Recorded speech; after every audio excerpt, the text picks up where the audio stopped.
কখনো কোনো বাগানের কোনো বৃক্ষকে দেখেছেন যেখানে সুগন্ধি ফুল থাকে, রসালো ফল থাকে?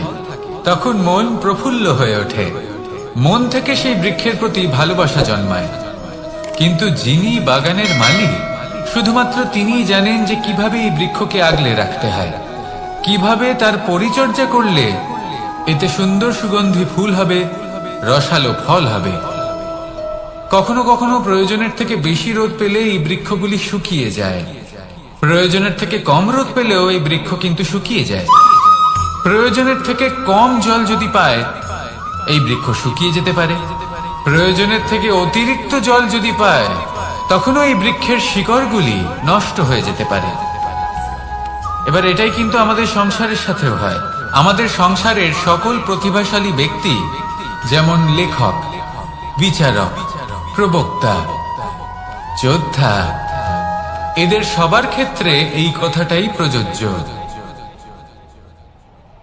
যদি বেশি প্রশংসা করা হয়, তাহলেও এরা হারিয়ে যাবেন। প্রয়োজনের থেকে বেশি যদি নিন্দা করা হয়, তখনও তারা নত হয়ে পড়বেন।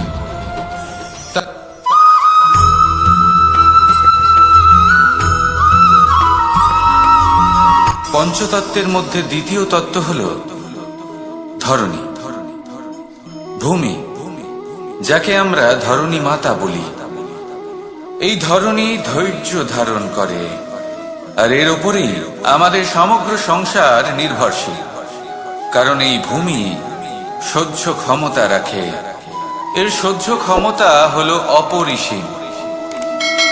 সন্তান যতই আঘাত প্রদান করুক না কেন, প্রেম পূর্বক সহ্য করে, আর তার বদলে অমূল্য রত্ন প্রদান করে। সন্তান যদি হাল চালায়, তাহলে তার বদলে তাকে অন্ন প্রদান করে। এটাই হলো ধরণী।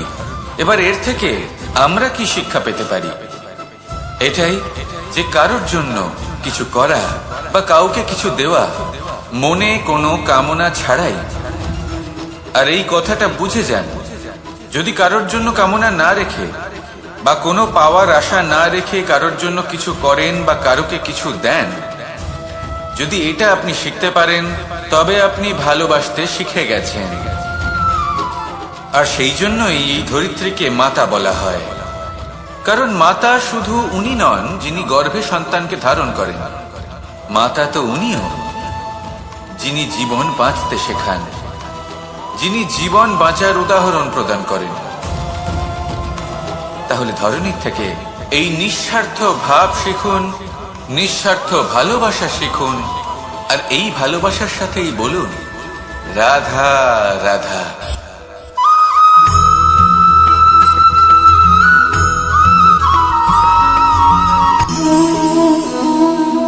নিয়তি। রাধা আমাকে বলে, কৃষ্ণ, যদি তুমি জানো যে নিয়তিতে কি আছে, তাহলে তাকে বদলে দাও না কেন? মহাদেব আমাকে বলেন যে শ্রীকৃষ্ণ, যদি আপনি এটা জানেন যে সাম্বের নিয়তি এটাই, তাহলে আপনি তাকে বদলানোর চেষ্টা কেন করেন? কেন? কারণ আমি একজন পিতা, আর পিতার কর্তব্য এটাই, তিনি যেন সম্ভাব্য সব চেষ্টা করেন নিজের সন্তানের মঙ্গলের জন্য। নিয়তি আমি জানি, কিন্তু এটাও আমি জানি যে কর্মের থেকে বড় আর কোনো নিয়তি হতে পারে না। অভিজ্ঞতাও রয়েছে যে কর্মের হাতে নিয়তির এই চক্র বদলে যেতে পারে। তাই জীবনে যদি আপনার কখনো এমন মনে হয় যে এটা তো অসম্ভব, তখনও চেষ্টা করা কখনোই ছাড়বেন না। কে বলতে পারে আপনারই কর্মের কোনো এক বীজ হয়তো নিয়তির চাকায় আটকে গেল, আর নিয়তিকে নিজের পথ পাল্টাতে হল, ঠিক কিনা? সেই জন্য নিয়তিকে ভাগ্য মেনে নিয়ে চুপ করে বসে থাকবেন না। নিজের নিয়তি স্বয়ং নিজের কর্মের দ্বারা নির্ধারিত করুন, কারণ আপনার এই কর্মের ওপরেই আপনার অধিকার রয়েছে। আর এই অধিকারকে নিয়তি অনেক সময় সম্মানও করে। তাহলে আসুন আর আমার সাথে ভালোবেসে বলুন রাধা রাধা।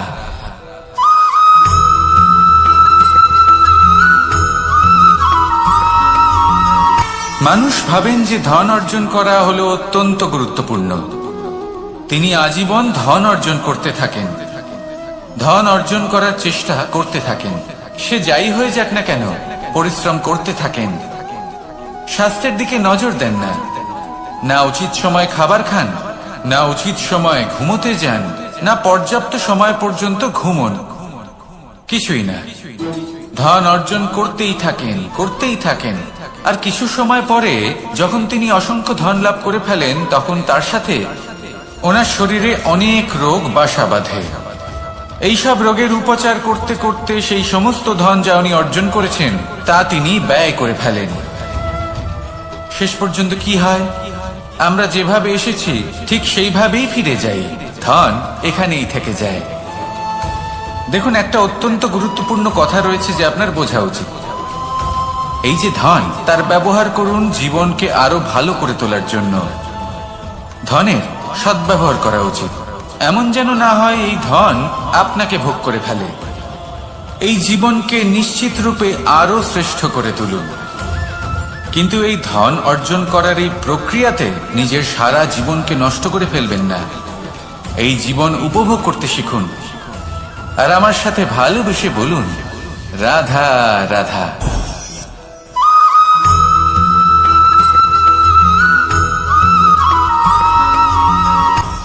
আপনি কখনো পর্বতের শিখরে উঠেছেন? আপনি দেখতে পাবেন পর্বতের পদতলে প্রচুর সুন্দর ফুল রয়েছে, সবুজ বনানী রয়েছে।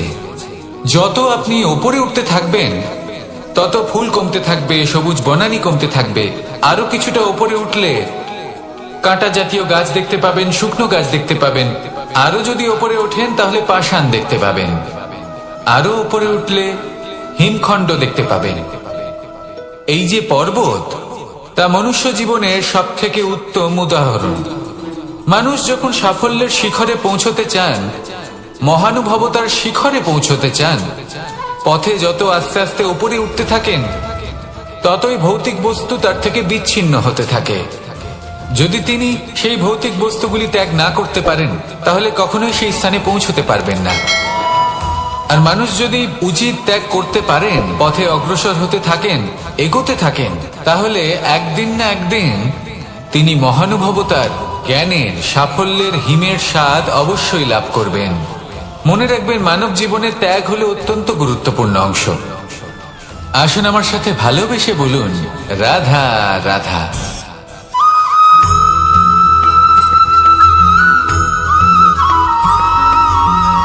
কেউ বলে জীবন খুব ক্ষণস্থায়ী, কেউ বলে জীবন হলো একটা সুন্দর স্বপ্নের মতো, আবার কেউ বলবে জীবন হলো এক কঠোর সত্য। কিন্তু জীবন আসলে কি? জীবন হলো আপনারই প্রতিবিম্ব, একটা দর্পণ। অর্থাৎ আপনি জীবনকে সেইভাবেই পাবেন যেরকম আপনি নিজেকে প্রতিপন্ন করবেন। যদি আপনি দর্পণের দিকে তাকিয়ে হাসেন তাহলে আপনি সামনে হাসি মুখী দেখতে পাবেন। এবার যদি আপনি গম্ভীর হয়ে থাকেন তাহলে আপনি একজন রুষ্ট ব্যক্তি দেখতে পাবেন। শেষে সবথেকে বেশি গুরুত্বপূর্ণ হলো আপনার চেষ্টা। আপনাকে সবসময় চেষ্টা করতে হবে যাতে আপনি নিজেকে প্রসন্ন এবং ইতিবাচক মনোভাবে রাখেন। এটা হলো আপনারই উত্তরদায়িত্ব, তাকে পালন করুন। এই মনকে প্রসন্ন রাখুন, এই সংসারকে সুন্দর বলে মনে হবে। আর এই মন প্রসন্ন হয়ে বলবে, রাধা রাধা।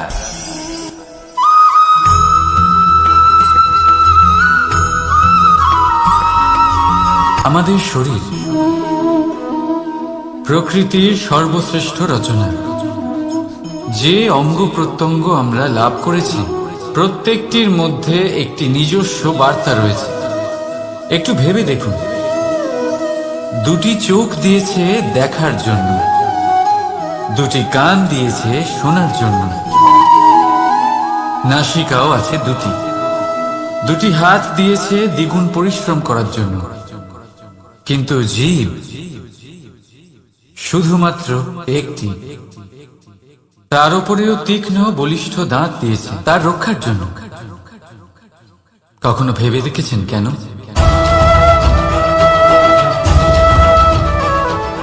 কারণ শব্দ আর শব্দের প্রয়োগ মানুষের সবচেয়ে বড় অস্ত্র, যার প্রয়োগ যত ভেবেচিন্তে করা যায় মানুষ তার জীবনে ততটাই উপরে উঠতে পারে।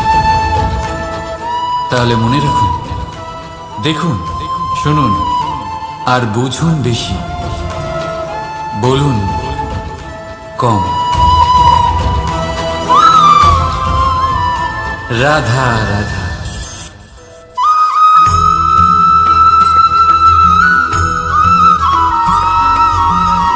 জীবন কিসের উপর নির্ভরশীল? ধনের উপর? বৈভবের অনুভব যদি আপনি করতে চান তাহলে তা পাবেন শুধু একতার দ্বারা, সংগঠনের দ্বারা। যদি আপনাকে উদাহরণ দিই, নিজের এই হাতটাকে দেখুন, 5টা আঙুল রয়েছে। কোনো একটা বস্তুকে নিজের একটা আঙুল দ্বারা তুলে ধরার চেষ্টা করে দেখুন, বড়ই কষ্ট হবে। তখন আপনি বুঝতে পারবেন যখন এই 5টি আঙুল একত্রিত হয় তখন কোনো কাজ কতটা সহজ হতে পারে। এটাই হলো শক্তি, একতার। সব থেকে ভালো উদাহরণ যদি আপনাকে দিই তাহলে বাঁশি। এই বাঁশি থেকে অত্যন্ত মধুর সুর নির্গত হয় যা সবার মন প্রসন্ন করে দেয়। এই কথা সত্যি। কিন্তু এই বাঁশি আমি একটা বা দুটো আঙুল দিয়ে বাজাতে পারবো না। আমাকে প্রত্যেকটা আঙুল ব্যবহার করতেই হবে, তবেই এর থেকে মধুর সুর নির্গত হবে যা সকলকে প্রসন্ন করবে, ঠিক কিনা? ঠিক এইভাবেই যদি আপনি চান যে আপনার জীবনরূপী বাঁশি থেকেও মধুর সুর নির্গত হোক বা সবার মনকে প্রসন্ন করে তুলুক, তাহলে আপনাকেও জীবনে একতা নিয়ে আসতেই হবে।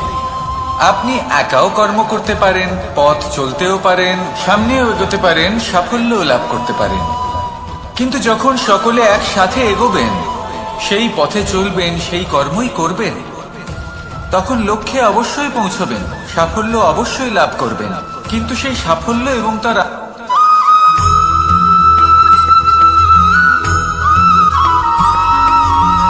এই সংসারে সব থেকে বেশি কোমল বস্তু হলো রেশম। এই রেশম এতটাই কোমল হয় যে এর পুরো একটা থান শুধুমাত্র একটা হাতে ধরা সম্ভব। কখনো ভেবে দেখেছেন এই রেশম কিভাবে হয়? একটি কীট তার লালার দ্বারা উৎপন্ন হয়। এই কীট সেই রেশমকে পাক দিতে থাকে, পাক দিতেই থাকে, আর আস্তে আস্তে তার মধ্যেই জড়িয়ে পড়ে। শেষে ওর এই সুন্দর অমূল্য সৃষ্টি রেশমের এই সুতো, তার নির্মাণ কার্য পূর্ণ হয়। কিন্তু তাতেই ও নিজে বন্দী হয়ে যায়। নিজেরই মায়াজালের এই বন্দী গৃহে নিজেই ফেঁসে যায়। এবার এই সুতোকে ব্যবহারযোগ্য করে তোলার জন্য এই কীটগুলিকে এই কবচের সাথেই ফুটন্ত জলে ফেলে দেওয়া হয়। এই সংসারে যদি আমাদের স্বপ্ন এই সংসারের দুঃখ হরণ করার জন্য, এই সংসারে সুখ বিতরণ করার জন্য হয়, তবেই আমাদের প্রগতি সম্ভব। যদি আমাদের এই স্বপ্ন শুধুই আমাদের এবং আমাদের স্বার্থ সিদ্ধির জন্য হয়, তাহলে এই স্বপ্ন আমাদের অন্ধ করে দেবে, আমাদের অন্ধকারের পথে নিয়ে যাবে, আর আমরাও সেই কীটের মতো হয়ে যাব। নিজেদেরই মায়াজালে আমরা নিজেই ফেঁসে যাব, আর শেষে আমরা যদি কিছু লাভ করি তা হবে একাকিত্ব, অন্ধকারময় মৃত্যু। তাই স্বপ্ন অবশ্যই দেখুন, কিন্তু এমন ভাবে স্বপ্ন দেখবেন না যে তার এই বন্দিগৃহে আপনি নিজেই ফেঁসে গেলেন। স্বপ্ন দেখুন পরোপকারে।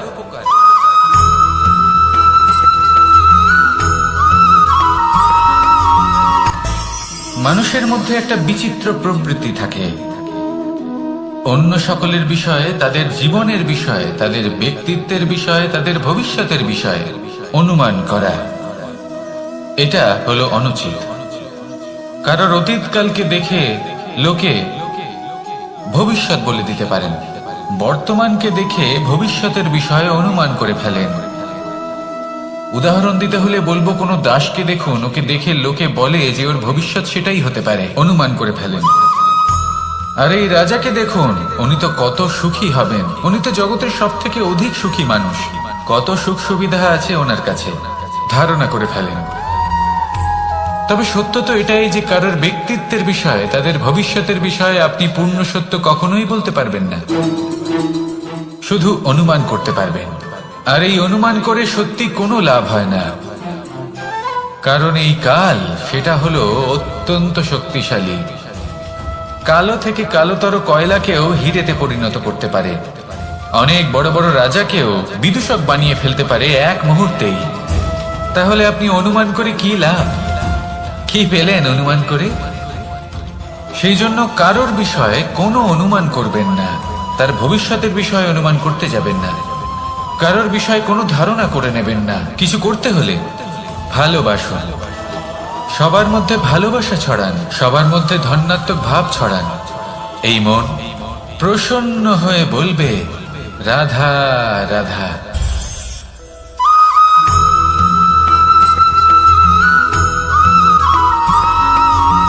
পঞ্চতত্ত্বের মধ্যে দ্বিতীয় তত্ত্ব হল ধরণী, ভূমি, যাকে আমরা ধরণী মাতা বলি। এই ধরণী ধৈর্য ধারণ করে, আর এর উপরেই আমাদের সমগ্র সংসার নির্ভরশীল। কারণ এই ভূমি সহ্য ক্ষমতা রাখে, এর সহ্য ক্ষমতা হলো অপরিসীম। সন্তান যতই আঘাত প্রদান করুক না কেন, প্রেম পূর্বক সহ্য করে, আর তার বদলে অমূল্য রত্ন প্রদান করে। সন্তান যদি হাল চালায়, তাহলে তার বদলে তাকে অন্ন প্রদান করে। এটাই হলো ধরণী। এবার এর থেকে আমরা কি শিক্ষা পেতে পারি? এটাই যে কারোর জন্য কিছু করা বা কাউকে কিছু দেওয়া মনে কোনো কামনা ছাড়াই। আর এই কথাটা বুঝে যান, যদি কারোর জন্য কামনা না রেখে বা কোনো পাওয়ার আশা না রেখে কারোর জন্য কিছু করেন বা কারোকে কিছু দেন, যদি এটা আপনি শিখতে পারেন, তবে আপনি ভালোবাসতে শিখে গেছেন। আর সেই জন্যই এই ধরিত্রীকে মাতা বলা হয়। কারণ মাতা শুধু উনি নন যিনি গর্ভে সন্তানকে ধারণ করেন, মাতা তো উনিও যিনি জীবন বাঁচতে শেখান, যিনি জীবন বাঁচার উদাহরণ প্রদান করেন। তাহলে ধরণীর থেকে এই নিঃস্বার্থ ভাব শিখুন, নিঃস্বার্থ ভালোবাসা শিখুন, আর এই ভালোবাসার সাথেই বলুন, রাধা রাধা।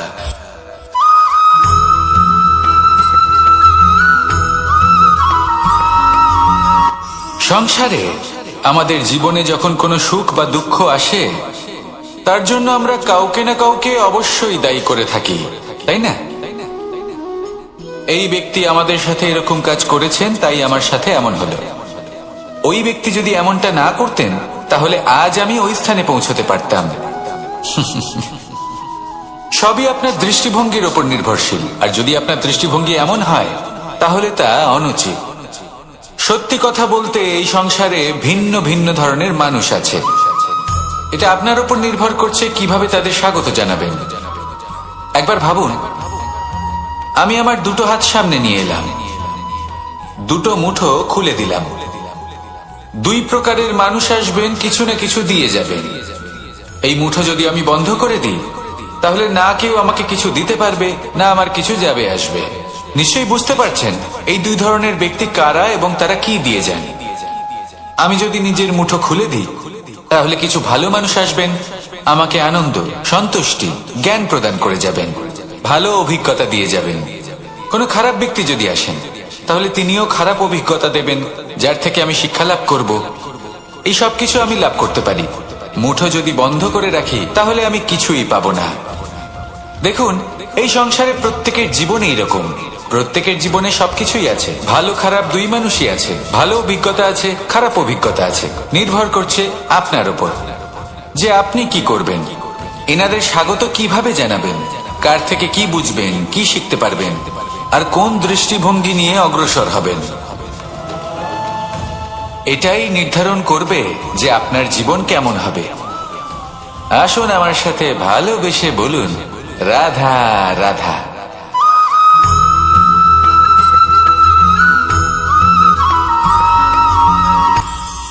এটা হলো ধান গাছ। এর থেকে যে চাল উৎপন্ন হয় তা মানুষ গ্রহণ করেন। আর এটা কি? এ হলো জংলি ঘাস। একবার ভেবে দেখুন, যদি এই জংলি ঘাস ধান গাছের আশেপাশে থাকে, তাহলে কি হবে? ধান উৎপন্ন হতে পারবে? তা উৎকৃষ্ট হতে পারবে? আমরা কি তা গ্রহণ করতে পারবো? কখনোই নয়। এই জংলি ঘাস ধানকে নষ্ট করে দেবে, কিন্তু নিজে জীবিত থাকবে। এটাই হলো আজকের শিক্ষা। এই সংসারে যদি আপনি নীতির পথে চলতে চান, উচিত কর্ম করতে চান, সংসারকে সেবা করতে চান, তাহলে জংলি ঘাসের মতো ব্যক্তিদের থেকে সবসময় দূরে থাকতে হবে। সেই ব্যক্তি যারা দুর্নীতি এবং মিথ্যা দ্বারা পরিপূর্ণ, যাদের ব্যবহার অশুভ, যাদের অনেক অশুভ গুণ রয়েছে, তারা সঠিক নয়। সেই সকল ব্যক্তি যাদের চরিত্র অত্যন্ত দুষ্ট হয়, তারা হয় শুভ চরিত্রের ব্যক্তিকে একদম নষ্ট করে দেয়, নয় নিজের মতো বানিয়ে তোলে। তাই যদি আপনি নীতির পথে চলতে চান, এই সংসারের জন্য শুভ কর্ম করতে চান, তাহলে সেই সঙ্গ লাভ করুন যে সঙ্গ জ্ঞানে পরিপূর্ণ, যাদের মধ্যে অনেক গুণ আছে, যাদের থেকে প্রতিদিন কিছু শিখতে পারবেন। এমন ব্যক্তির সাথে জীবন অতিবাহিত করুন, দুরাচারীদের থেকে দূরে থাকুন। তবেই এই মন প্রসন্ন হয়ে বলবে, রাধা রাধা।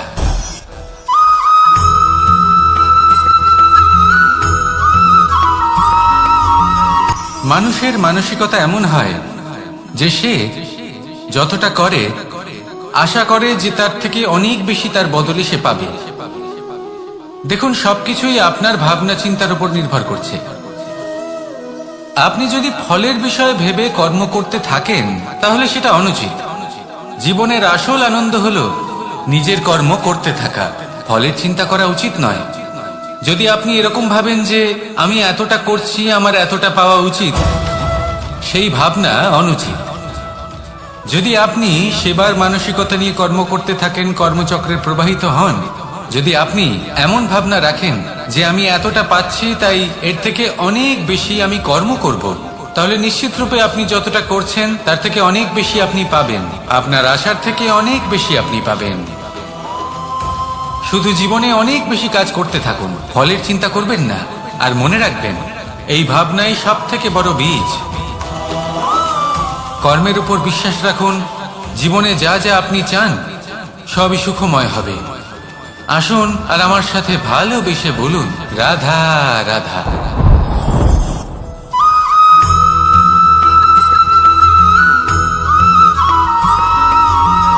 আপনি কখনো কোনো বাজকে নিজের বাসা বানাতে দেখেছেন? এই বাজ যখনই কোনো বাসা বানায়, তখন উঁচু গাছের ডালে বা কোনো পর্বতের শিখরে বাসা বানায়, অনেক উচ্চতায়। আর সেখানে তার সন্তানও জন্মগ্রহণ করে। যখন এই সন্তানেরা জন্মায়, তখন এই বাজ খুবই ভালোবেসে এবং খুব সাবধানে এদের পালন পোষণ করে। নিজের ঠোঁট দিয়ে তাদের ঠোঁটে খাবার পরিবেশন করে।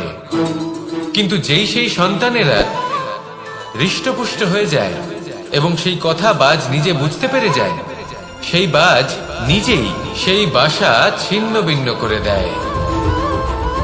সেই সন্তান যাদের সবেমাত্র ডানা গজিয়েছে, কিভাবে উঠতে হয় তারা জানে না, সেই সন্তানগুলিকে উচ্চতা থেকে ঠেলে দেয়। সেই সন্তান প্রথমে ভয়ভীত হয়ে যায়। তারা সামনে মৃত্যুকে দেখতে পেয়ে ভয়ের কারণে তাদের ডানা ঝাপটাতে থাকে। আর সেই প্রক্রিয়াতেই সেই সন্তানগুলি উড়তে শুরু করে দেয়। এবার এই ঘটনায় আমরা কি শিক্ষা পেতে পারি? এটাই, যদি আপনি মাতা পিতা হন, তাহলে নিজের সন্তানকে অবশ্যই স্নেহ করুন, কিন্তু তাদেরকে নিজের আঁচলের তলায় বেঁধে রাখবেন না। যদি আপনি চান আপনার সন্তান জীবনে উন্নতি করুক, তাহলে নিজের মুঠো থেকে তাদের স্বতন্ত্র করে দিন। এই সংসারে সংঘর্ষ করতে দিন। সেই সন্তান নিজেই বুঝতে পারবে যে জন্মের সময় পাওয়া ডানা কি করে ব্যবহার করতে হয়। আর আপনার চোখের সামনে আপনার সন্তান এই আকাশে উড়তে থাকবে। তাহলে আসুন আমার সাথে ভালোবেসে বলুন, রাধা রাধা।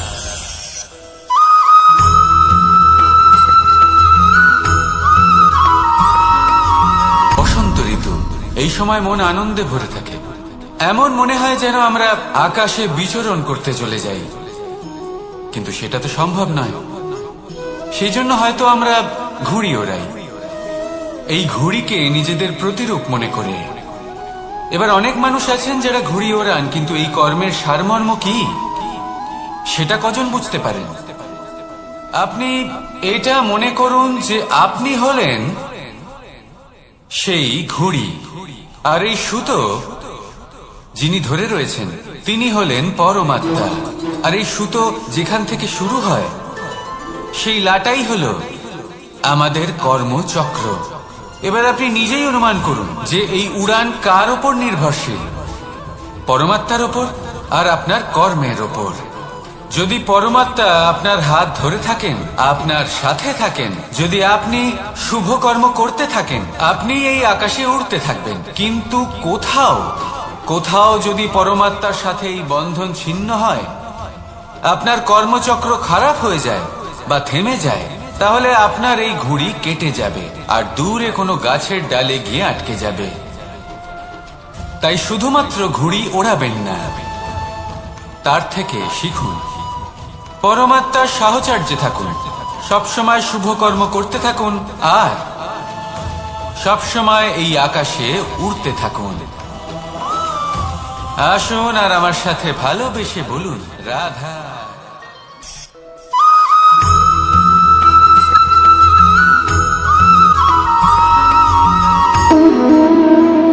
সম্পর্ক হলো আমাদের জীবনের একটি আধার।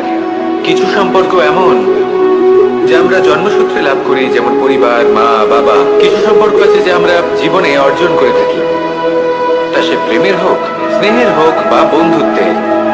এই সকল সম্পর্ক লাভ করার বা গড়ে তোলার 5টি ধাপ রয়েছে। প্রথম ধাপ, কোনো ব্যক্তির সাথে আলাপ হওয়া, তার সাথে কথা বলা বা তাকে দেখা। দ্বিতীয় ধাপ, সে ব্যক্তিকে আমাদের ভালো লাগা। তৃতীয় ধাপ,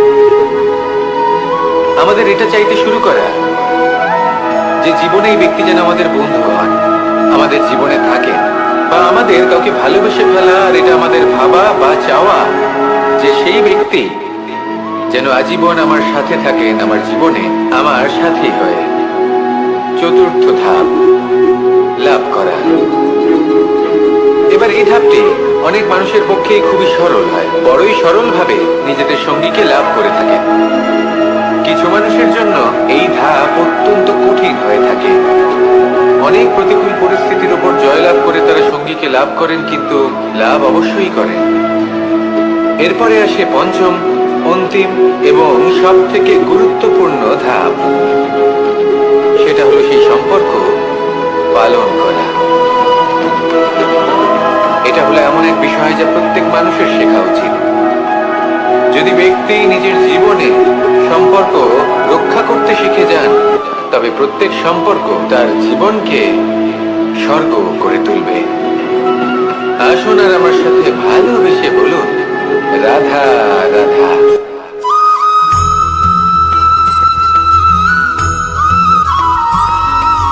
জীবনে যখন কোনো ব্যক্তি নিজের লক্ষ্য প্রাপ্তির জন্য নিরন্তর পরিশ্রম করতে থাকেন, চেষ্টা করতে থাকেন, তখন তিনি কষ্ট অনুভব করেন। কখনো শারীরিক কষ্ট, কখনো মানসিক কষ্ট। এবার উনি এটা ভাবতে থাকেন যে আমি কি উচিত করছি নাকি অনুচিত করছি। কারণ অন্যদিকে এমন একজন ব্যক্তিও আছেন যিনি একদমই পরিশ্রম চেষ্টা করছেন না। তিনি মদিরা পান করেন, বিলাসিতায় জীবন কাটান, অলস প্রকৃতির হয়ে ওঠেন, নিদ্রাতে বিলীন হয়ে থাকেন আর ভাবেন যে তিনি সুখ লাভ করছেন। কিন্তু এরকম কেন হয়? কারণ যখন আমরা সৎ পথে থাকি, উচিত পথে চলি, লক্ষ্য প্রাপ্ত করার জন্য চেষ্টা করতে থাকি, তখন আমাদের ভেতরে থাকা নেতিবাচক শক্তি এবং পাপ এই দেহকে ত্যাগ করে দেয়। আর এই অনুভূতিটাই আমাদের দুঃখের অনুভূতি দেয়, কষ্ট দেয়। এবার সেখানে যদি আমরা কুপথে চলি, অনুচিত পথে চলতে থাকি, তাহলে আমাদের ভেতরে থাকা পুণ্য এবং ধনাত্মক শক্তি আমাদের দেহ ত্যাগ করে দেয়। আর এই অনুভূতির কারণেই আমরা সুখ অনুভব করি। কিন্তু কখনো ভাববেন যে এই সুখ বেশি সময় পর্যন্ত থাকে না। সেই জন্য সবসময় মনে রাখবেন, যদি আপনি জানেন যে এটাই আপনার লক্ষ্য, এটাই উচিত পথ, শুভ পথ, তাতে নিরন্তরভাবে এগিয়ে যেতে চেষ্টা করতে থাকুন। এই কষ্ট আপনাকে সুখের পরাকাষ্ঠায় কখন পৌঁছে দেবে তা আপনি জানতেই পারবেন না। আসুন আমার সাথে ভালোবেসে বলুন, রাধা রাধা।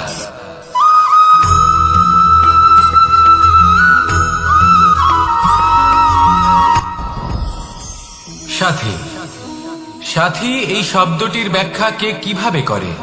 মিত্র, সখা, বন্ধু।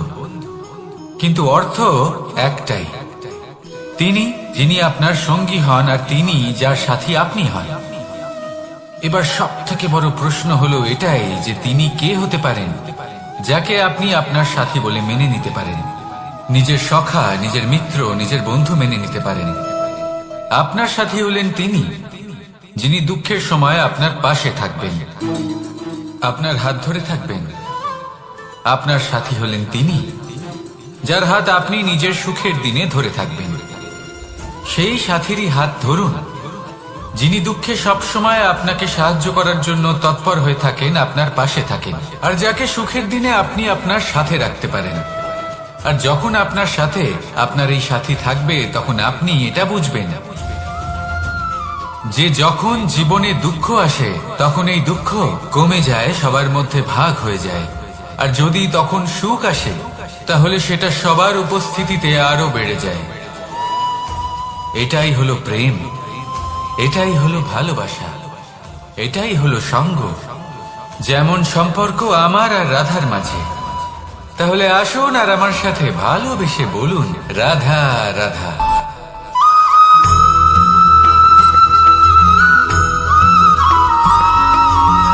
পঞ্চতত্ত্বের মধ্যে দ্বিতীয় তত্ত্ব হল ধরণী, ভূমি, যাকে আমরা ধরণী মাতা বলি।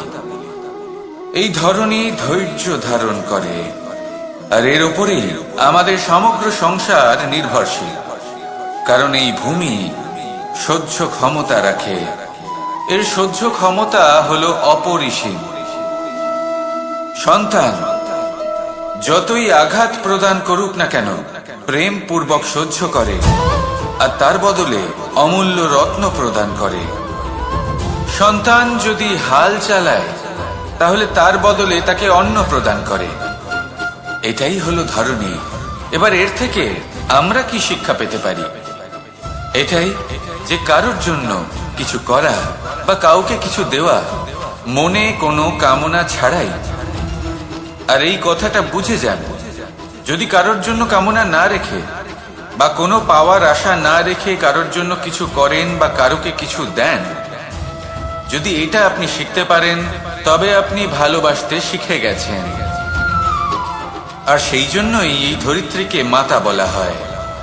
কারণ মাতা শুধু উনি নন যিনি গর্ভে সন্তানকে ধারণ করেন, মাতা তো উনিও যিনি জীবন বাঁচতে শেখান, যিনি জীবন বাঁচার উদাহরণ প্রদান করেন। তাহলে ধরণীর থেকে এই নিঃস্বার্থ ভাব শিখুন, নিঃস্বার্থ ভালোবাসা শিখুন, আর এই ভালোবাসার সাথেই বলুন, রাধা রাধা।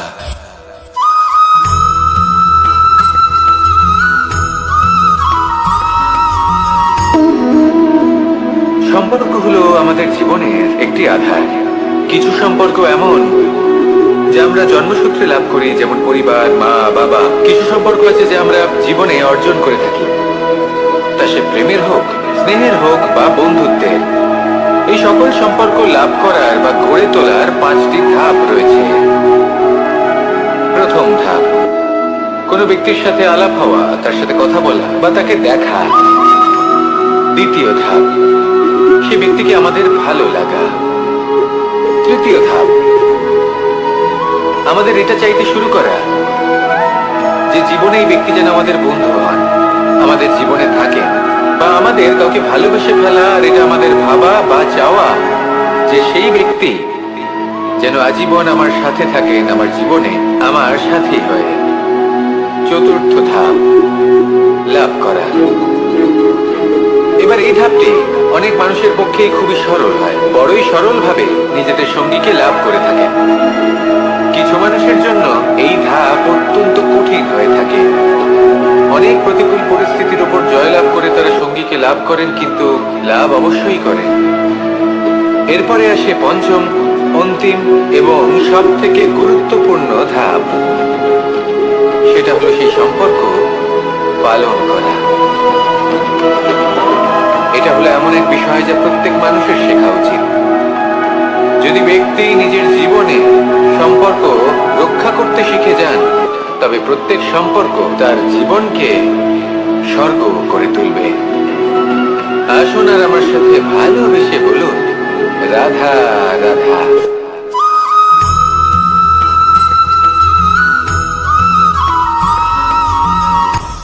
আপনি কখনো পর্বতের শিখরে উঠেছেন? আপনি দেখতে পাবেন পর্বতের পদতলে প্রচুর সুন্দর ফুল রয়েছে, সবুজ বনানী রয়েছে। যত আপনি উপরে উঠতে থাকবেন তত ফুল কমতে থাকবে, সবুজ বনানী কমতে থাকবে। আরো কিছুটা উপরে উঠলে কাঁটা জাতীয় গাছ দেখতে পাবেন, শুকনো গাছ দেখতে পাবেন। আরো যদি উপরে ওঠেন তাহলে পাষাণ দেখতে পাবেন। আরো উপরে উঠলে হিমখণ্ড দেখতে পাবেন। এই যে পর্বত, তা মনুষ্য জীবনের সব থেকে উত্তম উদাহরণ।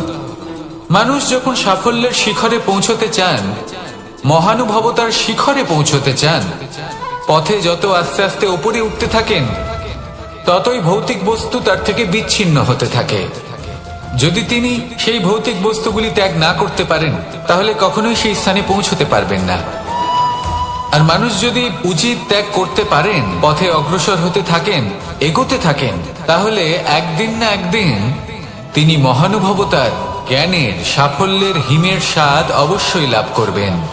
মনে রাখবেন, মানব জীবনে ত্যাগ হলো অত্যন্ত গুরুত্বপূর্ণ অংশ। আসুন আমার সাথে ভালোবেসে বলুন, রাধা রাধা।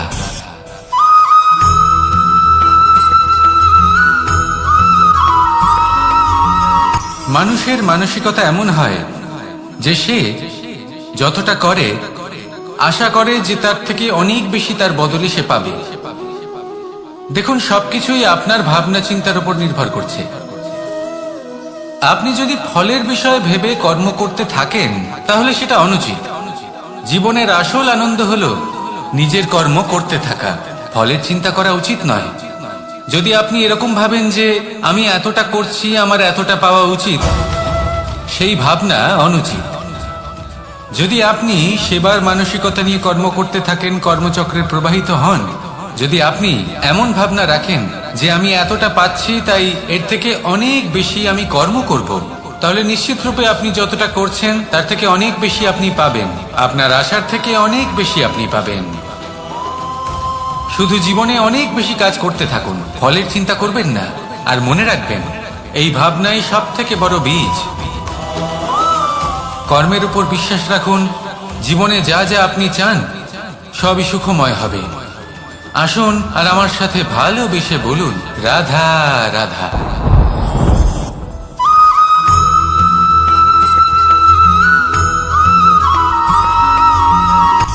সূচের শেষে একটি ছিদ্র থাকে যার দ্বারা আমরা এই সুতো পরাতে পারি, আর তারপর সূচের সাহায্যে এই সুতো দিয়ে বস্ত্র সেলাই করা যায়। কিন্তু যদি সুতোটা সোজা করে ধরা না হয় তাহলে সূচে কখনো এই সুতো পরানোই সম্ভব নয়। যদি এতে কোনো গিঁট পড়ে তখন তা কখনোই এই ছিদ্র দ্বারা প্রবেশ করা সম্ভব নয়। ঠিক এইভাবেই যদি আপনি কারোর জীবনে প্রবেশ করতে চান, কারোর অন্তরে প্রবেশ করতে চান, তাহলে আপনাকেও সহজ থাকতে হবে। এতে কোনো গিঁট থাকলে চলবে না, অর্থাৎ মনে যাতে কোনো মালিন্য না থাকে, যেন কোনো কুচিন্তা না থাকে। যদি এসব থাকে তাহলে আপনি কখনো কারোর জীবনে প্রবেশ করতে পারবেন না। আর যদি কোনোভাবে আপনি প্রবেশ করেও যান তাহলে তার মনে ঘর করতে পারবেন না। নিজেকে এই সুতোর মতন করে তুলুন, সহজ। মনে যেন কোনো কুচিন্তা না থাকে, সবার প্রতি যেন সদ্ভাবনা থাকে, শুভ চিন্তা থাকে। এমনটা করতে থাকুন। এমন একটা দিন আসবে যেদিন এই সমস্ত সংসারের ব্যক্তির মনে আপনি বাস করবেন, আর তখন এই মন প্রসন্ন হয়ে বলবে, রাধা রাধা।